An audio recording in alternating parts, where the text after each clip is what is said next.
Baik, di sini materi yang kedua atau pertemuan kedua itu tentang marketing. Ya, jadi teman-teman kalau kita bicara kebijakan bisnis pasti eh, tidak lepas dari kaitan dengan marketing atau pemasaran. Pasti, karena itu salah satu dari mic ya. Mic di sini kan eh, mungkin teman-teman pernah dengar marketing mic. Nah, itu ada marketing itu pemasaran. Jadi kalau kita bicara tentang bisnis, pasti akan bicara juga tentang marketing atau pemasaran. Ya, di sini menurut pengertian di sini bahwa pemasaran dalam arti sempit adalah kegiatan menjual dan mengiklankan. Itu dalam arti sempit ya. Jadi kalau teman-teman punya produk itu eh, kegiatan menjual dan mengiklankan, mempromosikan ya. Jadi mempromosikan barang yang kita punya untuk supaya konsumen itu mau membelinya. Nah, dalam bentuk pemasaran itu ada yang dibilang dengan strategi marketing itu tergantung dari kita mengemasnya ya. Jadi kalau yang namanya marketing itu gimana caranya orang selalu ingat dengan produk kita ya. Jadi gimana caranya jangan terlalu bertele-tele. Makanya kan banyak iklan-iklan di TV yang kayak contohnya sederhana kayak iklan yang Sido muncul yang diiklankan sama Rektor Universitas Podomoro itu Renal Kasali ada statement orang pintar minum apa eh, ini masuk angin orang pintar apa ya pokoknya yang orang itu ada orang pintar gitu jadi itu menunjukkan bahwa orang jadi teringat gitu orang pintar minum tolak angin ya kita apa ya itu jadi sudah muncul itu jadi intinya bagaimana caranya supaya orang itu eh, apa ya teringat dengan produk atau promosi yang kita layangkan. Jadi menempel di benak jangan terlalu panjang. Ya kalau misalkan kita memasarkan produk dengan cara ini adalah produk ini adalah terbuat dari ini, komposisinya adalah ini nih. Wah, orang udah males duluan bacanya ya. Jadi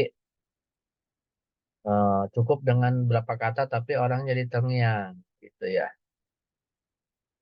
Kayak di iklan di pajak, orang bijak bayar pajak. Nah, ya itu adalah salah satu bentuk iklan atau promosi. Jadi sedemikian rupa di setting supaya mudah diingat. Jadi orang penasaran ya. Ya, tadi kayak contohnya tadi, apapun makanannya, minumnya teh botol. Kan orang-orang sampai sekarang kan teringat gitu ya. Jadi kalau ada bahasa apapun makanannya, pasti teh botol sos tuh, bukan apapun makanannya, minumannya aqua, kan nggak begitu. Pasti teh botol sos tuh, ya. Karena dari awalnya mengiklankan begitu. Nah, ini dalam arti sempit, dalam arti luas. Di sini ada menurut Cassim Saladin. Nah, teman-teman perlu diketahui, Pak Caslim Saladin ini teman saya waktu zaman di kampus yang lama. Ya, beliau itu dosen saya dan teman saya. Jadi memang senior lah gitu. Tapi saya nggak diajar sama beliau, tapi teman. Ya, ini adalah namanya Caslim Saladin. Mudah-mudahan beliau sekarang sehat ya masih karena waktu saya ngajar di kampus itu beliau sudah sepuh ya. Bahwa marketing atau pemasaran adalah suatu sistem total dari kegiatan bisnis yang dirancang untuk merencanakan, untuk menentukan harga, promosi, distribusi, barang yang dapat memuaskan keinginan dan mencapai pasar sasaran serta tujuan perusahaan. Yaitu adalah pengertian secara luas menurut ahli marketing atau orang ekonomikus ya ekonomis eh, ini apa ekonom yaitu Cassim Saladin namanya ya bahwa pemasaran ini total kegiatan bisnis dari rancangan dari mulai dari planning, organizing, actuating dan controlling ya. Nah, kalau di marketing ada yang namanya marketing mix, ya, atau bauran pemasaran. Mix itu bauran, marketing itu pemasaran. Jadi marketing mix yaitu bauran pemasaran, ya. Jadi bauran pemasaran ini ada 4P. Satu, produk. Dua, place, ya, atau tempat pasar. Tiga, promotion. Yang keempat, price atau harga, ya. Jadi eh, di sini ada bahwa dalam secara luas itu bahwa marketing itu adalah dari mulai merencanakan. Jadi kalau teman-teman mempunyai usaha UMKM itu harus bisa direncanakan dari mulai kira-kira target kita siapa nih? Anak-anak, remaja, orang tua atau lansia. Itu harus jelas dulu, ya. Jangan sampai bisnisnya bisnis keripik dijualnya sama orang tua, ya. Nah, insya Allah nggak akan laku, ya. Jadi harus jelas pasarnya. Nah, itu adanya di perencanaan, ya. Jadi misalkan target kita anak-anak nih. Nah, anak-anak gimana sedemikian rupa didesain makanan itu yang membuat anak-anak itu tertarik gitu. Makanya kan kalau teman-teman pernah makan permen Yupi, Yupi itu kan ada yang kayak komodo, ada yang kayak cicak, ada yang kayak dinosaurus. Nah, itu kan tujuannya supaya menarik, ya. Coba kalau itu dimakan sama orang tua, kayaknya aneh gitu kan, ya. Jadi itu salah satu strategi marketing dalam perencanaan. Nah, kalau kita yang dibidik kita ini anak-anak remaja, ya misalnya baju atau tas atau apa ya, eh, kecantikan, nah itu anak-anak remaja atau anak-anak mudanya, misalkan pakaian sesuai dengan zaman yang sekarang lagi trendy, misalnya eh, biasa pencinta olahraga, misalkan bola, itu ada baju-baju bola. Nah, itu kan jelas ininya targetnya, ya, itu ada di perencanaan. Nah, yang kedua ada penentuan harga, ya. Jadi dalam menentukan harga juga teman-teman kalau mau mencoba menjadi seorang entrepreneur atau seorang pengusaha atau seorang yang mempunyai toko itu harus bisa menghitung HPP-nya, harga pokok produksinya, ya. Jangan sampai teman-teman Orang eh, itu misalkan teman-teman usahanya jualan minuman, eh, apa ya, minuman kopi misalnya.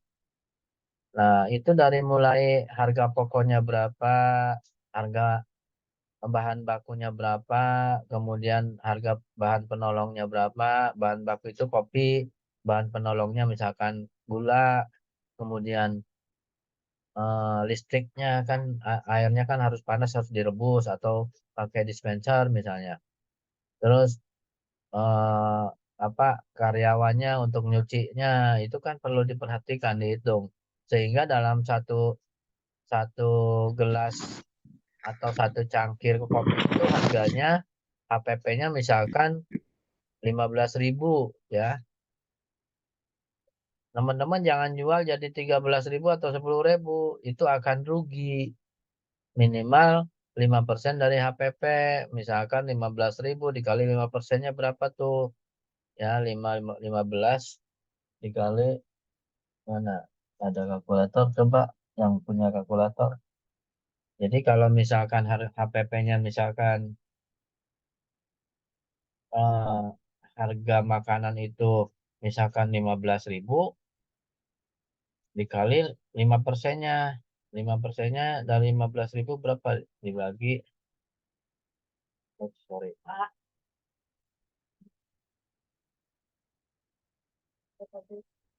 15.000 dikali 5 dibagi 100.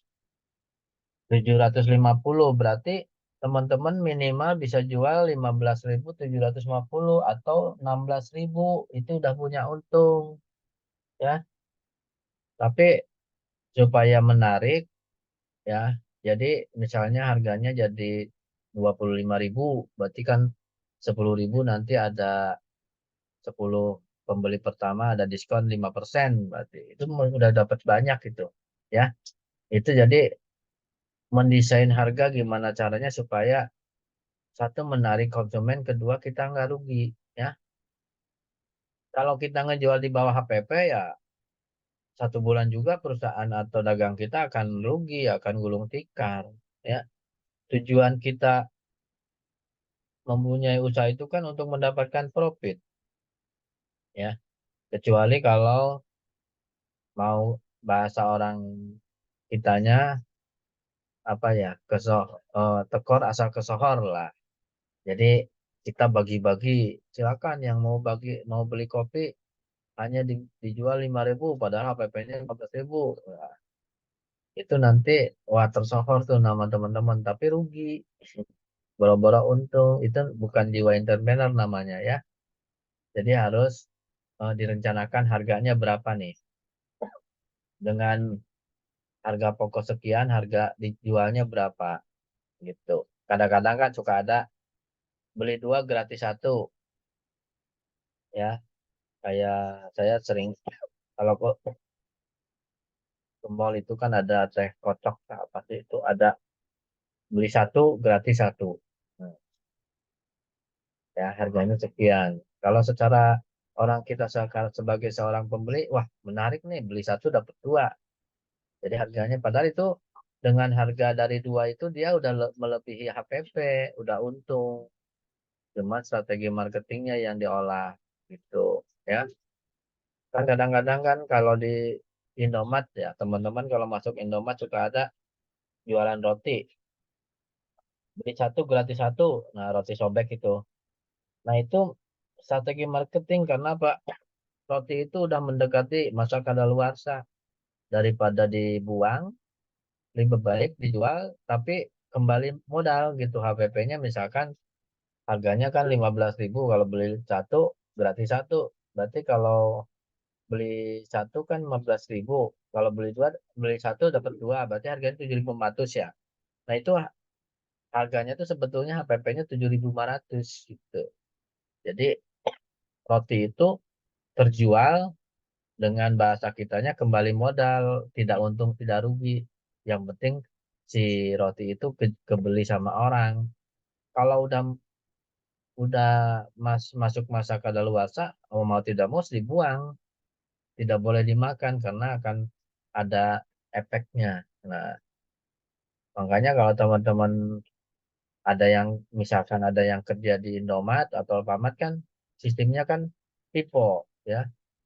FIFO itu maksudnya kalau barang yang pertama masuk itu harus pertama dikeluarkan. Makanya kalau roti itu yang lama-lama di depan, yang baru di belakang. Jadi kalau teman-teman mau beli roti ya, strateginya kalau pengen yang baru ambil yang di belakang. Itu baru karena dia memakai sistem FIFO, first in first out gitu ya. Nah, itu biasanya karyawan tokonya itu mungkin diarahkan sama manajernya pasti kan. Itu kalau barang-barang yang udah mendekati kadaluarsa suruh maju ke depan atau ada tulisan promo potongan 30% atau beli satu gratis satu gitu ya, atau beli dua gratis satu jadi tiga, yaitu tergantung strateginya ya. Yang jelas itu adalah kalau makanan itu dia udah mendekati masa kadaluarsa ya. Kemudian yang berikutnya promotion. Nah, di sini ada promosi. Tetap promosi juga harus direncanakan. Apakah mau media atau mau personal selling atau mau sell promotion ya, atau mau pakai spanduk kan sekarang udah nggak musim pakai spanduk ya. Atau pakai TikTok misalkan atau di di YouTube atau di media-media lain gitu. Nah, itu sekarang banyak cara lah ya yang murah tapi me- me- bisa menjangkau semua kalangan. Makanya kalau teman-teman punya jiwa entrepreneur itu harus bisa menginovasi makanan, atau kita misalkan jualan makanan harus diinovasi. Makanan itu bisa dimakan sama orang tua, lansia, orang tua, anak muda, atau remaja, atau anak kecil, apa gitu. Jadi semua kalangan bisa bisa membeli gitu ya. Nah, itu tadi balik lagi ke yang promosi. Jadi makanya kalau teman-teman pernah, kalau zaman saya dulu waktu masih SMA suka ada orang yang jualan ke rumah gitu kan. Dia nawarin barang, hadiahnya ini, terus barang itu dibanting-banting sampai nggak pecah. Nah, berarti kekuatan. Ada apa namanya, wajan yang multi fungsi, bisa goreng, bisa ngukus, bisa merebus, bisa buat ngusir maling, bisa aja dilempar pakai itu kan bisa jadi ya. Atau bisa jadi buat godok air, bikin Indomie. Jadi multi multifungsi itu dulu zaman saya masih SMA suka ada. Tapi sekarang juga sebetulnya suka ada yang, kalau nggak salah Columbus atau apa sih yang mobilnya kuning. Tapi sekarang udah jarang ke perumahan-perumahan yang menawarkan begitu. Orang udah lihat di Shopee, Lazada, udah banyak variannya lah. Variannya udah banyak, harganya bervariasi, terus tidak susah, kita tinggal klik-klik-klik, barang nyampe kan gitu. Ya, sekarang udah modelnya udah semuanya media promosinya. Jadi pakai spanduk, kalau dulu di pinggir-pinggir jalan ramai dengan spanduk, misalkan mempromosikan tentang sarung gajah duduk, misalkan, atau sarung gajah berdiri, itu dulu pakai spanduk, sekarang lewat media. Kemudian yang berikutnya mendistribusikan barang-barang yang dapat memuaskan keinginan dan mencapai pasar. Nah, mendistribusikan ini kaitan dengan distribusi ya. Jadi kalau misalnya teman-teman rumahnya jauh dari pasar, ya biar bisa misalkan makanan itu makanan khusus untuk pagi sarapan, ya harus lebih pagi ke pasarnya, karena kalau kesiangan dikit belum macet, orang udah beli ke yang lain gitu ya. Gitu. Apalagi kalau kitanya bisnisnya di bisnis di yang barang pecah belah, udah jalannya rusak, ya. Datang ke pasar barang udah pecah semua. Nah, itu udah rugi nanti yang ada. Jadi harus diantisipasi, diminimalis resiko ya. Jadi jangan sampai eh, ya kan tujuan kita berusaha itu kan akan mendapatkan profit atau keuntungan ya. Kalau kitanya hanya pas-pasan itu namanya kerja bakti ya. Atau kita rugi itu namanya biar pesohor asal biar tekor asal kesohor. Nah, itu ada peribahasa begitu ya. Nah, kemudian dalam hal promosi juga kan harus ada yang bijak gitu ya. Makanya di ada namanya apa ya? Komisi Komisi Penyiaran Iklan gitu ya. Biasanya memilah-milah kalau kira-kira iklan yang promosinya untuk orang dewasa biasanya malam, anak kecil pagi. Karena apa? Kalau malam kan tidak anak-anak udah pada tidur gitu kan. Jadi kayak rokok gitu kan itu nggak baik buat anak-anak, walaupun orang dewasa juga nggak baik. Tapi kan biar anak-anak tidak merokok itu, makanya promosinya adanya malam. Anak yang kira-kira anak-anak itu, karena namanya anak-anak itu kan belum tahu mana yang baik mana yang jelek. Kadang-kadang iklannya menarik ikutin ya. Jadi yang kayak iklan-iklan yang orang dewasa itu rokok lah, atau makanan-makanan yang, atau minuman lah itu kan, minuman-minuman kayak kerating deng atau apa, itu biasanya malam supaya tidak ditonton sama anak-anak. Nah, itu adalah strategi ya, atau ada dalam di perencanaan tadi ya. Jadi harus betul-betul matang dari mulai merencanakan produknya, merencanakan harganya, terus merencanakan bagaimana nih promosinya. Apakah perlu orang untuk mempromosikan? Apakah perlu demo di mall? Makanya kalau teman-teman sering ke mall kan suka ada demo atau pameran. Nah, demo misalkan demo eh, apa ya? Open. Nah, di situ ada hasilnya. Nah, kalau teman-teman orang Jakarta biasanya ada PRJ. Nah, di situ kan banyak itu ya. Jadi ada barang-barang yang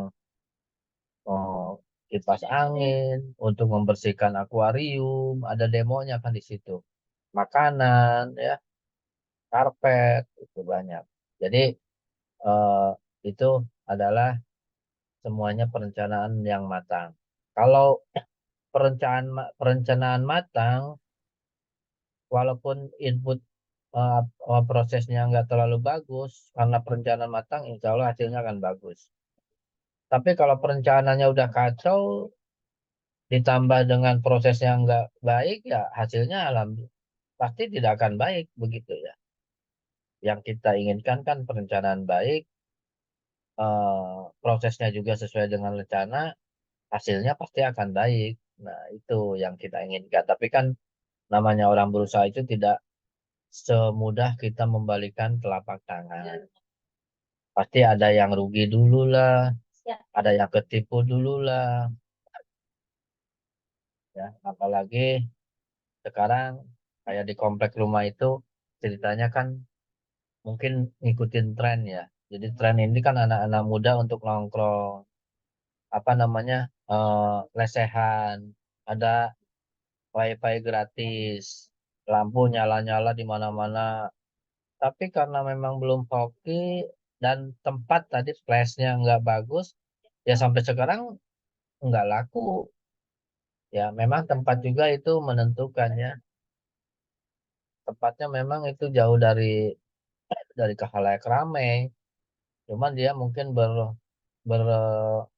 berapa ya berharap kalau rame pasti orang nyari gitu kan. Kayak kemarin aja ya waktu saya ngajar di kelas Tangerang itu ceritanya ada outing kelas makan di rumah makan di Tangerang itu ada rumah makan apa ya namanya itu tempatnya terpencil tapi kok orang bisa tahu. Nah itu hoki lagi bagus dia promosi, mungkin ada orang yang beli ke sana makan mungkin terpuaskan akhirnya dia ngomong ke orang-orang. Karena yang namanya promosi itu yang paling apa ya, paling besar pengaruhnya itu adalah dari konsumen. Kalau konsumennya puas dengan harga, dengan rasa atau tempat, dengan pelayanannya bagus, cepat gitu ya. Pasti orang ngomong ke teman-teman yang lainnya, minimal misalkan ada 10 orang. Pasti kan 10 orang itu beda-beda temennya. Ngomong ke teman-temannya. Nanti ada yang datang ngomong lagi jadi rame. Begitu juga kalau tidak terpuaskan, ngomong juga jangan makan situ. Yang ada malah lama. Kadang-kadang kan kita mau makan lama, cuma dikasih minum duluan sama otak-otak ya. Untuk makan pemula otak-otak udah habis satu piring, nasinya belum datang-datang juga kan. Itu bikin orang jadi akhirnya males kedua kalinya ya. Itu namanya di service quality-nya nggak bagus. Pun juga kadang-kadang karyawan tidak ini ya, apa namanya, jutek gitu. Jutek tahu ya. Kalau orang bilang jutek itu tidak ramah, tidak familiar, ya. Itu juga pengaruh juga. Jadi orang jadi males, ya. Boro-boro pengen makan di situ, karyawan aja jutek, ya itu kan, itu pengaruh. Makanya di situ service, kalau semua semua bisnis yang berkaitan dengan konsumen, service quality harus ditingkatkan betul di situ ya. Diperhatikan maksudnya, ya. Apalagi kalau teman-teman punya usahanya jasa, misalkan reparasi handphone, itu kan jasa. Jangan di situnya ada slogan sedia bongkar, tidak sedia pasang. Wah, udah orang pasti akan marah-marah ya. Jadi harus betul-betul service quality diperhatikan dan cepat gitu ya. Biasanya rumah makan atau servis atau apa, kalau pelayanan cepat orang akan puas.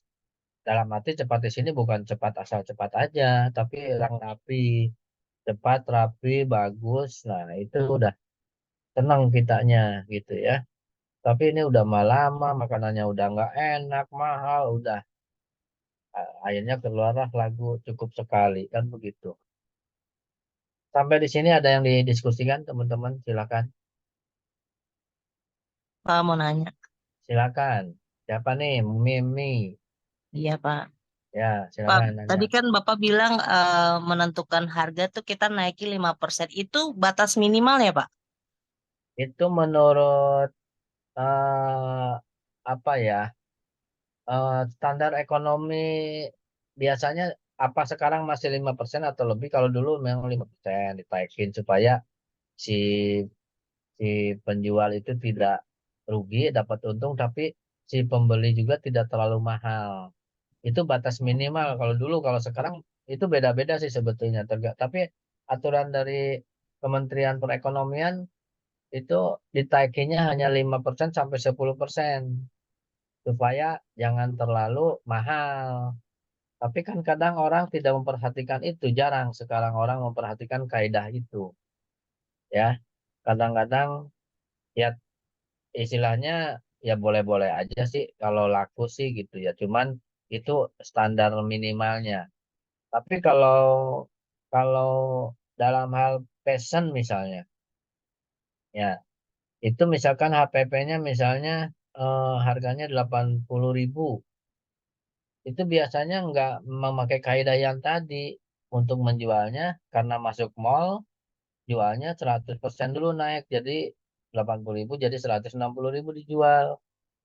Nah, cuman kan sama retailernya atau tokonya itu dikasih atau pakai strategi diskon 5% misalnya. Nah, itu kan menarik atau diskon 10% sampai 20%. Itu kan menarik konsumen ya.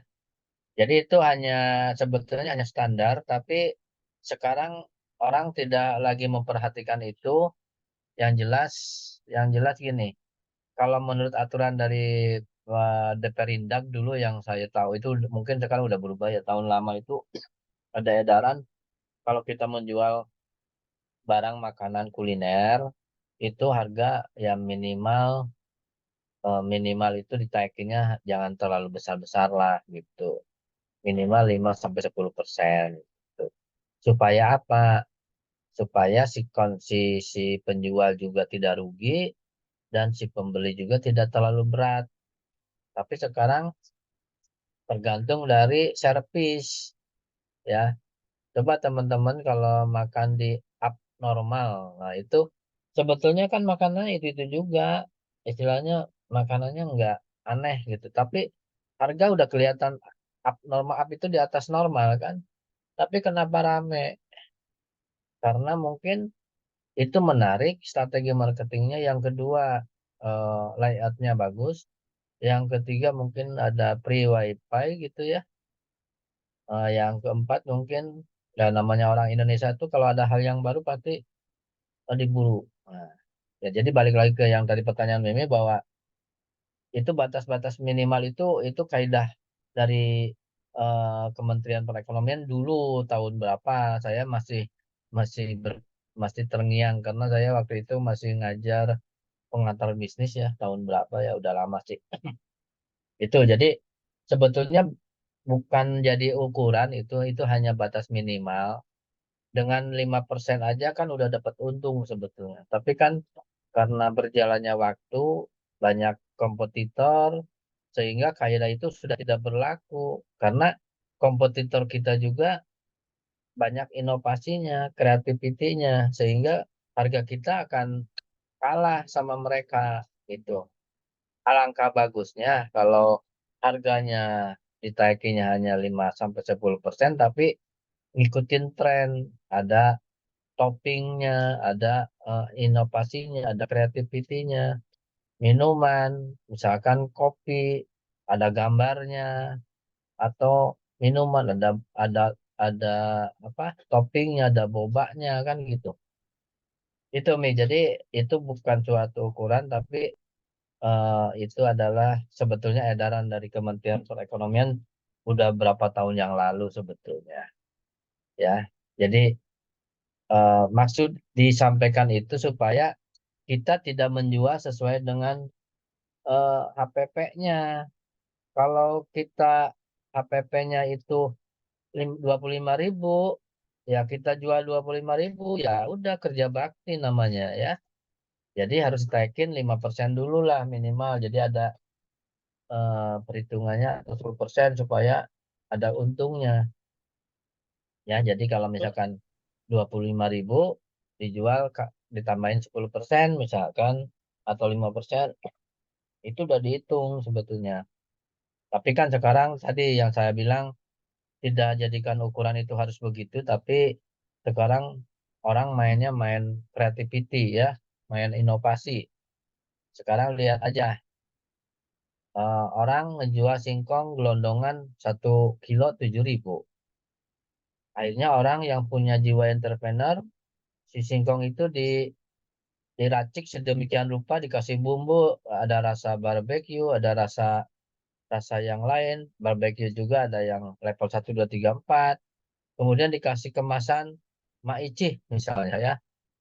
Nah, itu salah satu inovasi sehingga harga mungkin dari satu bungkus yang harganya 17.500 itu bahan bakunya singkong mungkin 3/4-nya dari satu gelondong gitu ya. Hanya kan tipis-tipis kan si apa si keripik singkong itu.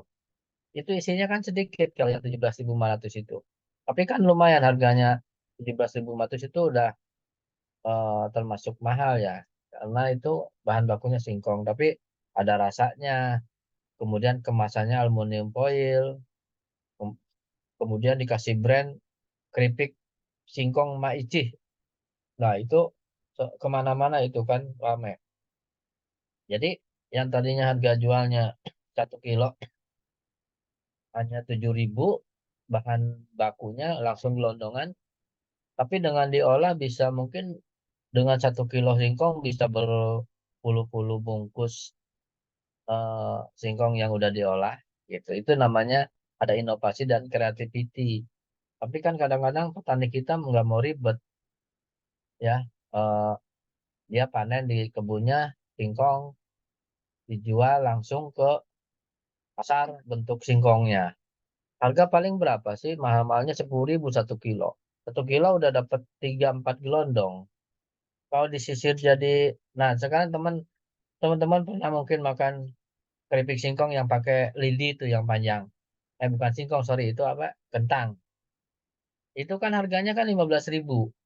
Sekarang kalau beli kentang 1 biji, 1 kilo, 1 kilo berapa ya harga kentang? Nah, itu 1 kilo bisa dapat 10 biji. Itu yang satu tangkai yang 15.000 itu hanya cukup memakan bahan baku hanya 1 butir kentang. Itu udah untungnya berkali-kali lipat sebetulnya.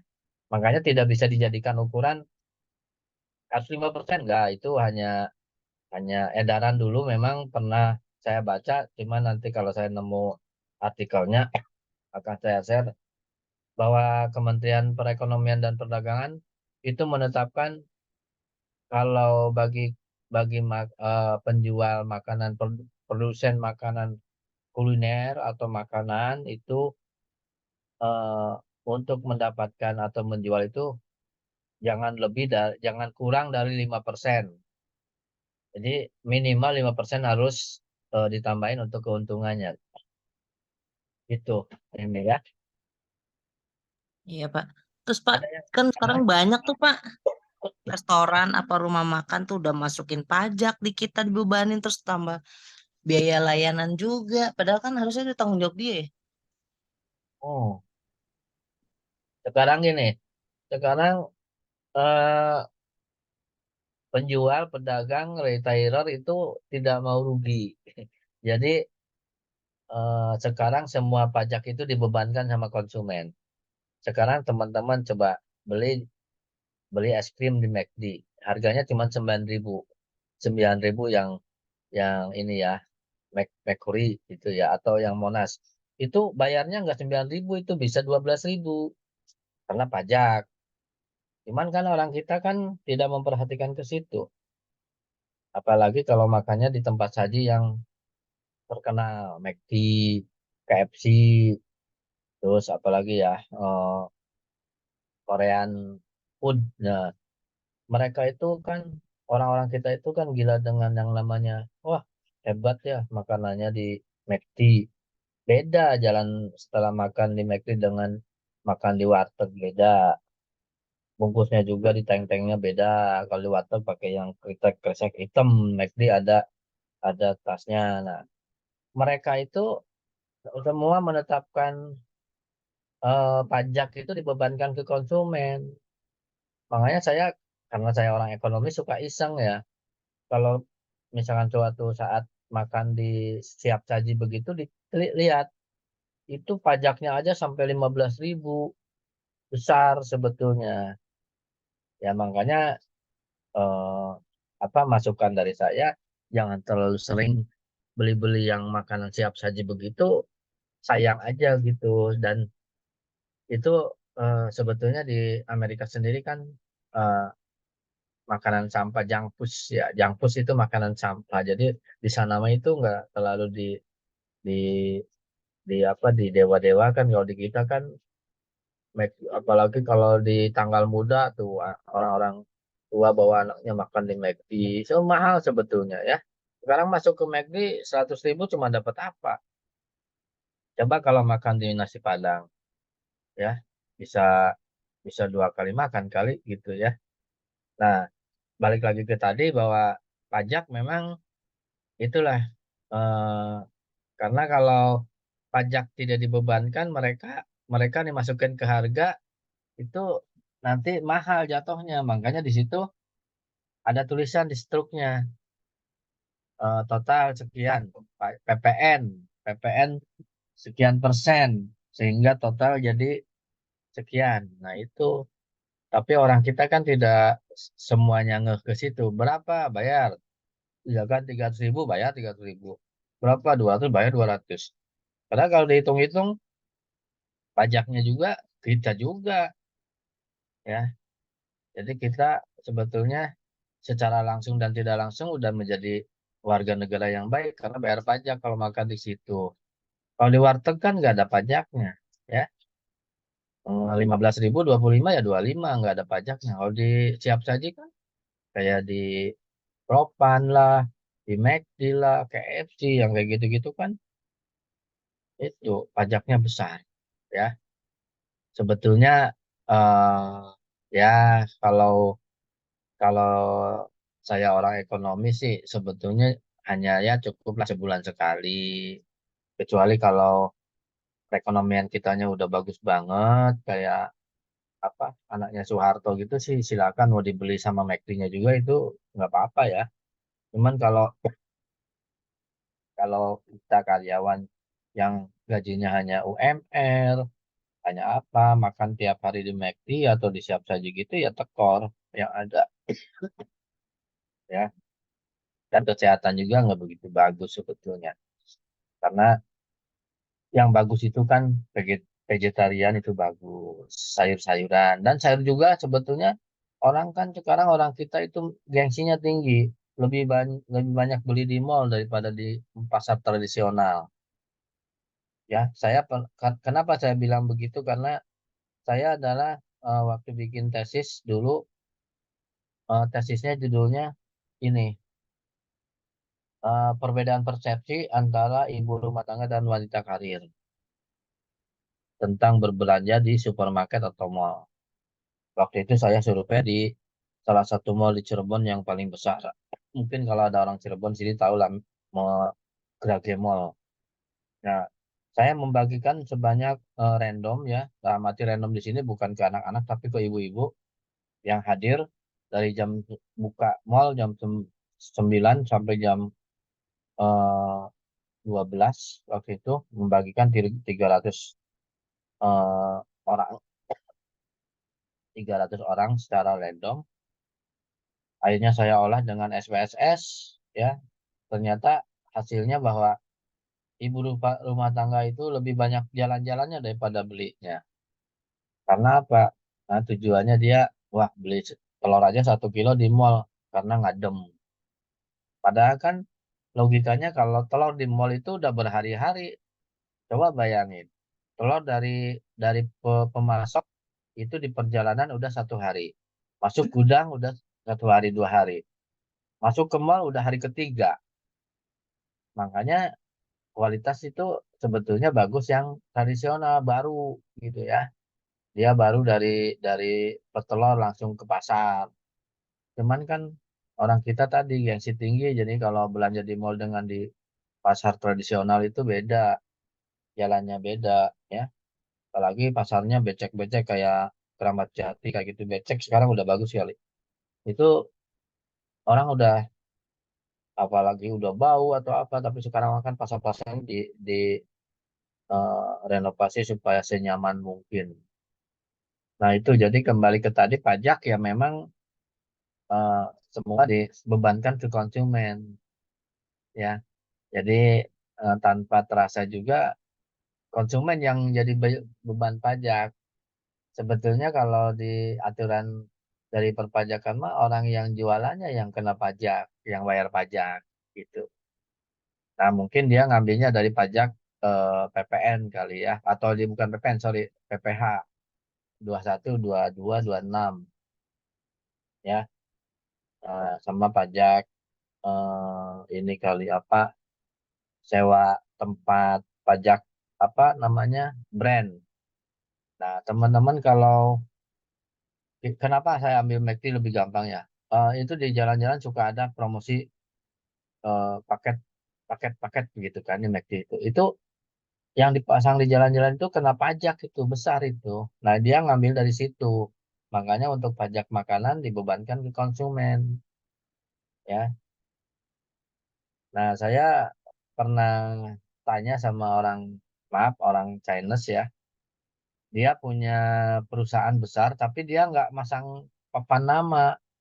Sampai saya waktu itu kebetulan teman saya tuh kerja di situ tapi orang Muslim gitu ya. Saya tanya, nyari-nyari tempat di Google Map ada putar ke situ ya. Akhirnya ketemulah ternyata ngumpet si si si perusahaan itu. Saya tanya, kenapa sih nggak dikasih plang di depan jadi gampang orang nyari? Wah, kalau pasang di plang itu depan nggak pajaknya besar, Pak. Gitu. Jadi orang-orang Chinese itu pintar. Jadi dia pasang pelangnya kecil tapi di ngumpet gitu. Jadi sama sama di Spenda ya, karena yang berkaitan dengan pajak promosi itu kan kata Dinas Pendapatan Daerah itu tidak kena ini, tidak jadi lolos sensor gitu ya. Karena yang pelang-pelang di pinggir jalan kalau teman-teman jalan di jalan jalan arah Roxy itu kan banyak itu eh, apa promo-promo baik itu makanan, baju, fashion, furniture, rumah itu besar itu pendapatan dari situ buat negara ya. Gitu mungkin Mbak Mini ada yang lain silakan. Makasih, Pak. Sampai jam berapa kita sepakat maunya? Kemarin minggu kemarin sampai jam berapa? Setengah Mana ya? 9 cukup, Pak. Oh cukup, boleh berarti ada Bentar lagi dong 2 menit jam 9 deh, Pak. cerah. Kalau saya kan namanya juga penjual, tergantung konsumen. Konsumen yang menginginkan sampai jam 9, oke. Sampai jam 10, mangga. Mau jam setengah 9, ya silakan, kan gitu. Tergantung pasar kalau saya. Silakan, ada yang ditanyakan dulu sampai di sini.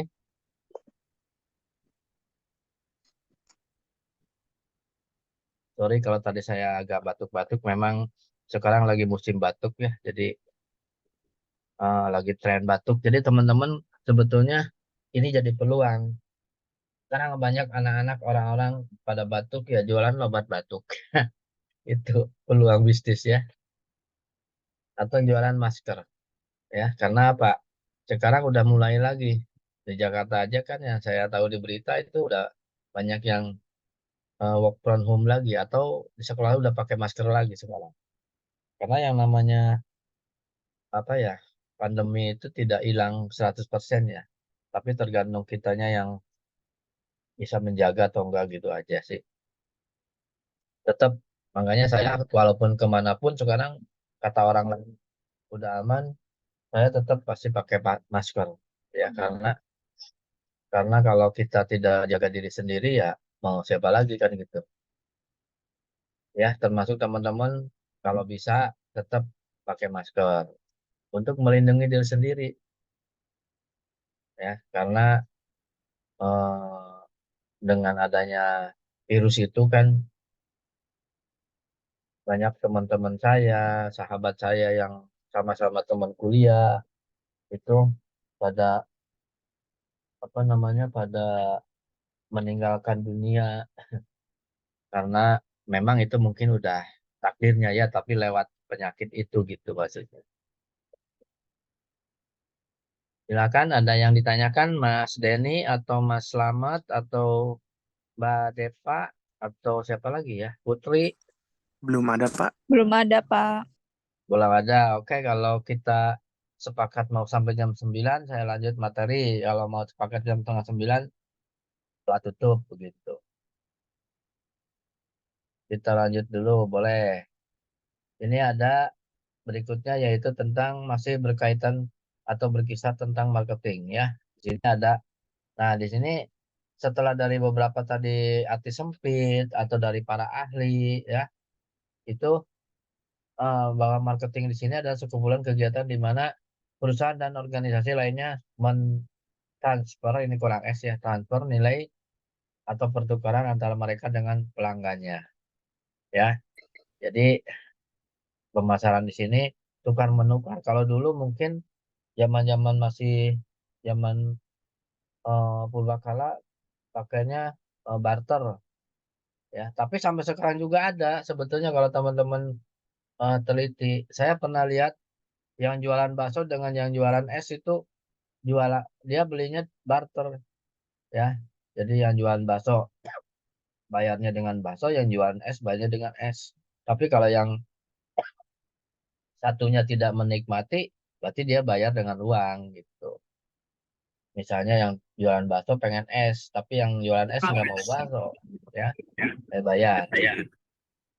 Itu. Jadi itu masih masih ada zaman sekarang juga, cuman tidak seperti kayak dulu. Dulu kan betul-betul tidak ada, masih belum ada uang. Jadi kalau eh, alat pembayarannya masih dengan barang-barang aja, ya. Tapi di daerah-daerah tertentu masih ada, masih berlaku bahwa beli ini bayarnya dengan ini gitu, ya.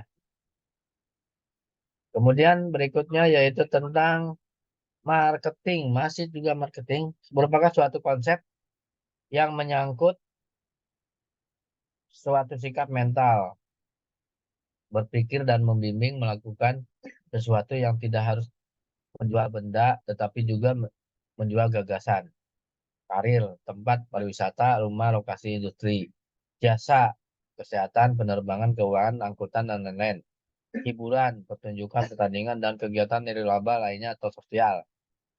Nah, ini menurut Sim Morrison 2014. Ya, jadi yang namanya marketing itu banyak segmennya ya.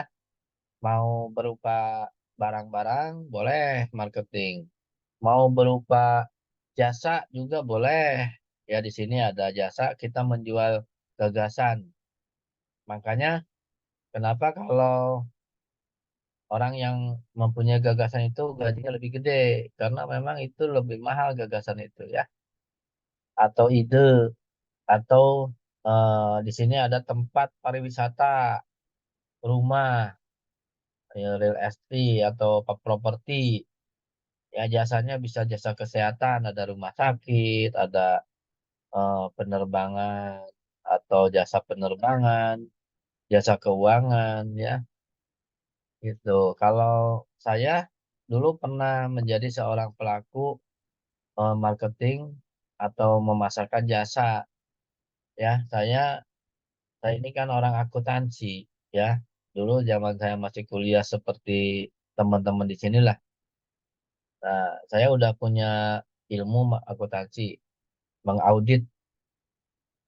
Saya menawarkan diri sama satu rumah makan. Dulu ada rumah makan Sunda namanya Nyi Iteng.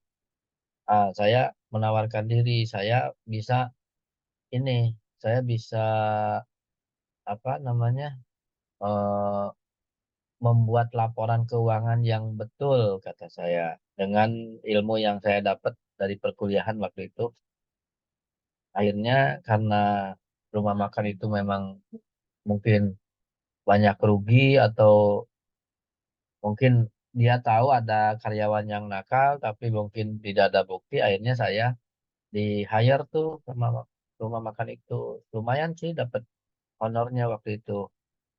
Nah, akhirnya saya coba kerjakan sesuai dengan ilmu yang saya dapat di kuliah dan mengaudit.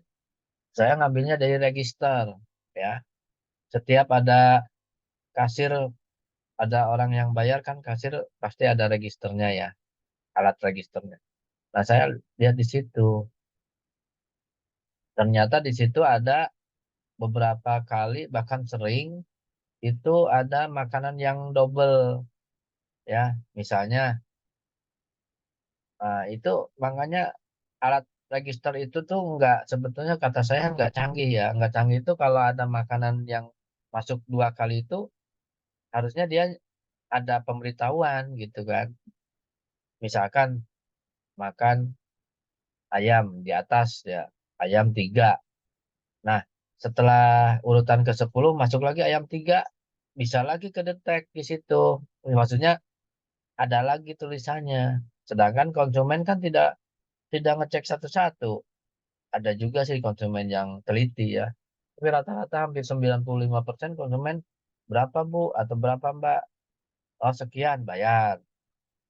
Udah kadang-kadang struknya dibuang kan gitu ya. Kalau saya enggak, kalau beli-beli gitu baik itu di mall, Indomaret, Alfamart, dilihat itu suka banyak yang nakal kasir. Jadi suka ada memasukkan dua dua barang. Padahal belinya cuma satunya, itu kan buat pemasukan mereka. Nah, akhirnya cerita saya yang tadi, akhirnya ketahuan tuh si kasir itu nakal lah bahasanya.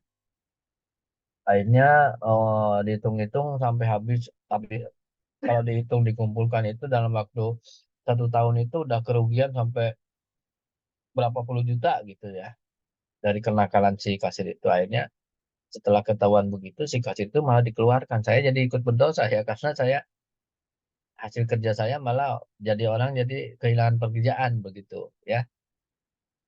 Nah, makanya memang itu dilema ya kalau orang eh, penjual jasa itu ya, apalagi di accounting ini jadi rekanan atau jadi apa namanya rekan kerja itu, kalau kita bisa melakukan yang terbaik tapi akan merugikan orang lain, dalam arti secara pribadi ya. Kalau secara kerjaan memang orang itu harus dikasih pelajaran dengan cara dikeluarkan atau dikasih SP lah. Tapi secara pribadi kan kita akhirnya kasihan kan, orang itu mungkin punya anak istri ya, akhirnya harus keluar kehilangan pekerjaan karena hasil kerjaan saya waktu itu gitu ya. Nah, itu salah satu contoh bahwa kita harus menjual jasa. Jam mati kalau kita jualan itu tidak terpaku harus barang atau benda ya. Apa yang kita punya juga boleh kita pasarkan, gagasan, ya ide gitu ya. Di sini ada hiburan, ya pertunjukan, pertandingan. Ya kalau teman-teman punya keahlian, skill hiburan jadi pesulap, buktinya si saya namanya pesulap Indonesia itu yang pakai koper itu Patarno. Patarno aja kan bisa jadi orang kaya dari cuman gitu-gitu itu doang. Ya, hiburan-hiburan buat anak-anak ini, anak-anak yang ya yang inilah eh, apa namanya eh, bisa dibohongin bahasanya gitu kan. Ini yang tadinya nggak ada burung jadi ada burung. dari tongkat jadi bunga. Nah, itu kan kerjaan Pak Tarno. Nah, itu adalah suatu skill sebetulnya, ya. Karena trik kecepatan tangan, trik apa, trik itulah, kamera atau apa gitu ya. Nah, itu adalah satu marketing juga, ya. Jadi kalau teman-teman punya jiwa entrepreneur itu tidak harus punya apa sih, barang apa yang harus dijual, nggak usah. Kalau kita punya keahlian, misalkan bikin aplikasi, ya coba difokuskan, tekunkan di situ, bikin aplikasi. Karena kalau orang, belum tentu orang itu bisa semuanya bikin aplikasi. Contoh, saya orang ekonomi, saya nggak bisa bikin aplikasi. Nah, untuk supaya saya bisa mengerjakan jurnal, harus pakai OJS namanya. OJS itu Operating Journal System, ya, jurnal system. Nah, saya orang ekonomi nggak bisa bikin OJS, tapi bagi orang IT bisa. Itu kan jadi peluang. Beli itu aplikasi berapa, 3 juta misalnya. Nah kan kalau bikin sendiri, ya memang kalau bukan bidangnya kan susah ya. Tapi kalau berkaitan dengan akuntansi, ya saya bisa. Bagian IT yang nggak bisa gitu. Memang ada plus minus, masing-masing orang punya bidangnya sendiri-sendiri ya. Gitu. Jadi alangkah baiknya kalau teman-teman punya usaha, baik itu UMKM atau usaha yang agak besar-besar dikit, itu harus ada orang IT, orang akuntansi, orang manajemen. Orang manajemen tuh gunanya untuk marketing yang banyak ngomong gitu kan. Kalau orang akuntansi jadi orang marketing repot. Orang akuntansi tuh banyaknya orang diem, ya, boro-boro bisa nawarin. Tapi kalau untuk ngitung-ngitung, bagian akuntansi lah kerjaannya, ya. Eh, Kalau bagian marketing biasanya orang manajemen, karena dia lebih lebih bisa public speakingnya lebih bagus, ya. Terus kalau bagian produksi atau bagian mesin, ya orang teknik. Jangan orang, contoh lagi nih, saya cerita satu kampus di Cirebon itu ada namanya kampus, kalau boleh disebut kampus Nusa itu. Itu karena memang, apa namanya ya, bahasa orang kitanya suka like apa ya, like man act like place gitu tuh, apa istilahnya, orang itu kalau ganti rektor itu kan pasti orang-orang yang terdekat yang di hire ya. Waktu itu yang jadi bendahara bendahara kampus itu adalah seorang dokter hewan ceritanya. Kan nggak ngerti, harusnya kan orang akuntansi lah, minimal manajemen lah gitu atau akuntansi.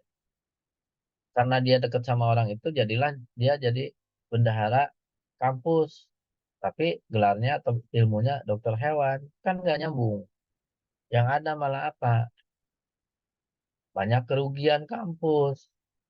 Bahasanya gini, kalau orang akuntansi kalau nggak ada yang misalkan bayaran dikejar-kejar kan. Minimal di telepon atau mungkin sekarang di WA suruh bayaran kan. Teman-teman juga kalau belum bayar kuliah kan sama admin pasti dikasih tahu edaran atau di telepon di WA. Karena ini orang dokter hewan, jadi prinsipnya yang penting bayar. Kalau yang penting bayar kan berapapun diterima, ya udah. Akhirnya rugilah kampus itu gitu contohnya. Itu paling ya. Baik, kita lanjut di berikutnya. Apalagi nih? Masih berkisar pemasaran. Pokoknya hari ini tentang pemasaran lah yang jadi pengantennya ya. Pemasaran Amerika Marketing Association, ya, bahwa suatu fungsi organisasi dan serangkaian proses untuk menciptakan, mengkomunikasikan dan memberi nilai kepada pelanggan, dan untuk mengelola hubungan pelanggan dengan cara yang menguntungkan. Sebetulnya pada intinya sama, berkaitan dengan pelanggan dan produsen, ya, komunikasi antara pelanggan dan produsen, tapi beda bahasa saja ya. Nah, ini menurut Amerika Marketing Association juga yang kedua, bahwa proses pemasaran itu adalah proses perencanaan dan pelaksanaan eh, konsepsi, harga, pelaksanaan konsep, harga, promosi, distribusi, ide, barang. Nah, itu sama kan dengan yang tadi. Ya, jadi intinya mempromosikan, melaksanakan promosi, baik itu barang, jasa, supaya nyampe ke konsumen akhir atau pelaku ekonomi, ya. Jadi itu adalah marketing. Kalau misalkan kenapa di sini orang marketing harus bisa public speaking, harus bisa ngomong, karena orang harus merayu supaya orang itu mau membeli produk kita, itu orang marketing, ya. Makanya orang marketing pasti ramah-ramah, ya. Coba sekarang yang jadi orang marketing orang yang jutek, ya mana ada orang mau membeli kan gitu, ya. Jadi harus betul-betul orang yang bisa ngomong dan mempunyai apa ya bahan sumber sumber hukum yang jelas, ya. Dalam arti kita menawarkan tapi kita juga tahu, jangan sampai kita menawarkan tapi tidak tahu. Misalkan kita menawarkan eh, minuman, ini komposisinya adalah ini, pas ada yang nanya ini tuh maksudnya berapa, ini berapa, nggak tahu, ya udah repot, ya. Jadi harus dipelajari dulu, makanya suka ada yang namanya training marketing gitu, ya. Nah, kemudian berikutnya yaitu tentang, nah ini 3 syarat agar pertukaran menjadi efektif. Nah, jam berapa nih? Nah, masih ada, kalau jam 9 masih ada 15 menit. 3 syarat agar pertukaran menjadi efektif. Yang pertama, terdapat 2 atau lebih pihak memiliki sesuatu yang bernilai untuk dapat saling dipertukarkan. Ya, jadi kalau hanya satu nggak bisa, minimal 2 atau lebih. Ya, kalau barter juga kan harus 2 yang berbeda. Yang satu, jangan sampai teman saya ditanya, kerjanya apa sekarang? Kerjanya jual beli Pak, katanya. Wah hebat, jual beli apa? Jual handphone beli nasi. Wah udah itu nggak pas, ya. Itu namanya bukan bukan apa namanya, bukan jiwa entrepreneur itu namanya. Kalau kalau jual beli itu misalkan jual handphone, beli lagi handphone yang bagus, lebih bagus lagi, jual beli mobil. Kalau jual handphone buat beli nasi ya itu mah namanya bukan buat usaha tapi buat makan, ya. Kemudian yang kedua, adanya keinginan dan kemampuan untuk memberikan sesuatu kepada pihak lain. Ya, adanya keinginan kemampuan untuk memberikan sesuatu. Memberikan sesuatu di sini kan banyak ininya artinya, ya. Memberikan informasi bahwa wah makanan saya itu higienis, ya. Ini terbuat dari bahan-bahan yang nomor 1 misalnya, ya. Terus dari pakai gulanya gula yang betul-betul gula yang nomor 1, bukan gula bibit atau biang. Nah, tapi jangan coba-coba membohongin, harus apa adanya, ya.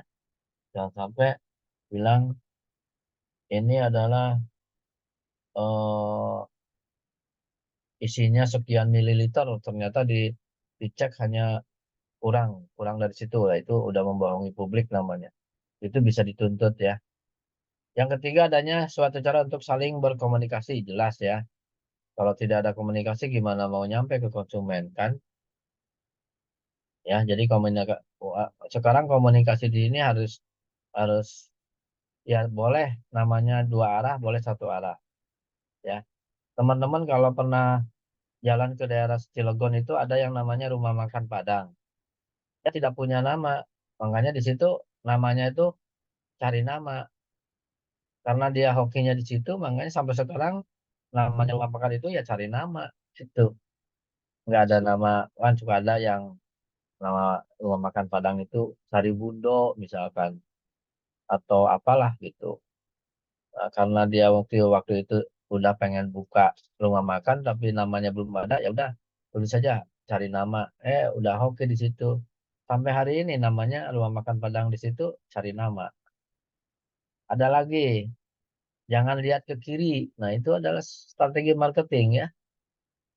Orang kan jadi penasaran lihat ke kiri, oh ternyata di situ ada toko ini, toko itu, gitu, ya. Itu salah satunya begitu. Silakan, ada yang ditanyakan sampai sini, teman-teman. Masih banyak yang perlu saya sampaikan, tapi waktu tinggal 10 menit lagi di jamnya saya digunakan untuk diskusi. Ada yang mau bertanya silakan. Harus dua arah. Kalau satu arah saya ngomong terus teman-teman pada tidur nanti. Pak, izin bertanya dong, Pak. Ya, silakan Mas Slamet. Apa? Tips marketing buat orang-orang yang introvert nih, Pak. Apa ya? Buat orang-orang apa? Introvert. Introvert. Maksudnya introvert itu apa sih? Ini Pak, apa namanya? Kurang suka gitu bertemu sama orang banyak atau keramaian seperti itu, Pak. Nah, maksudnya yang jadi introvert ini si orang marketingnya atau konsumennya? Si marketingnya. Berarti itu namanya nekat ya. Kalau orang yang nggak suka ketemu orang tapi pengen jadi marketing ya namanya itu nekat. Karena ya itu dari situ aja udah kelihatan. Kalau orang marketing ya harus ketemu orang lah.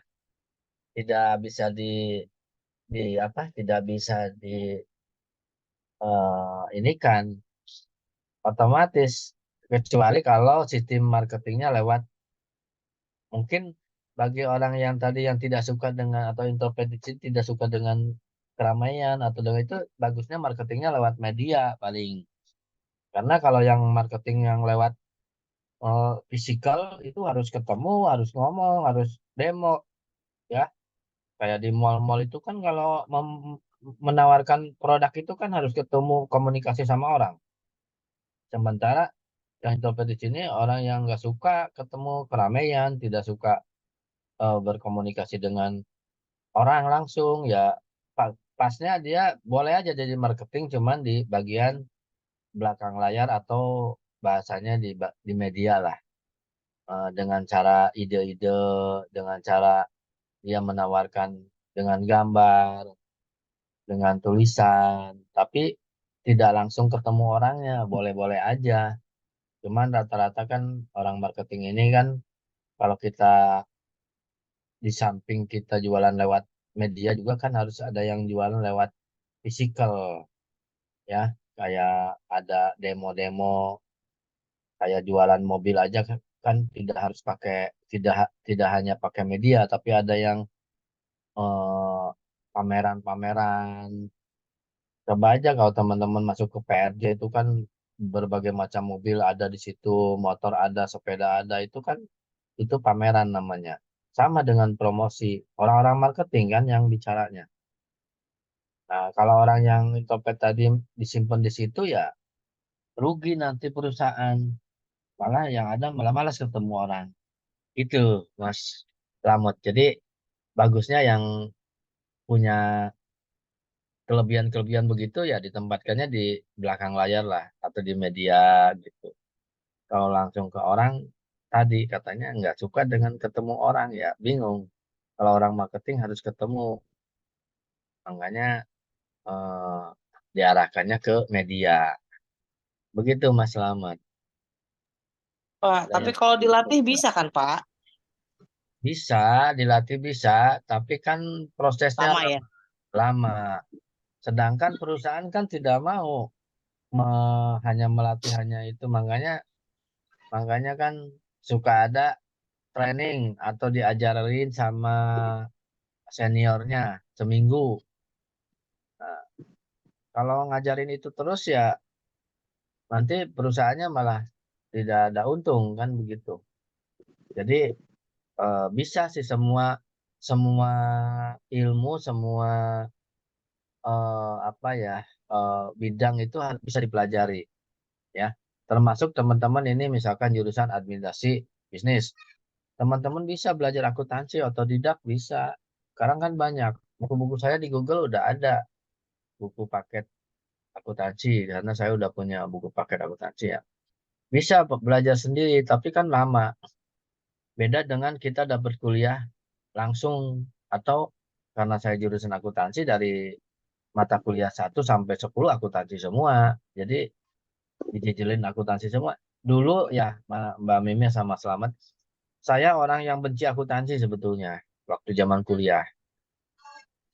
Karena apa? Bagi saya akuntansi susah waktu itu.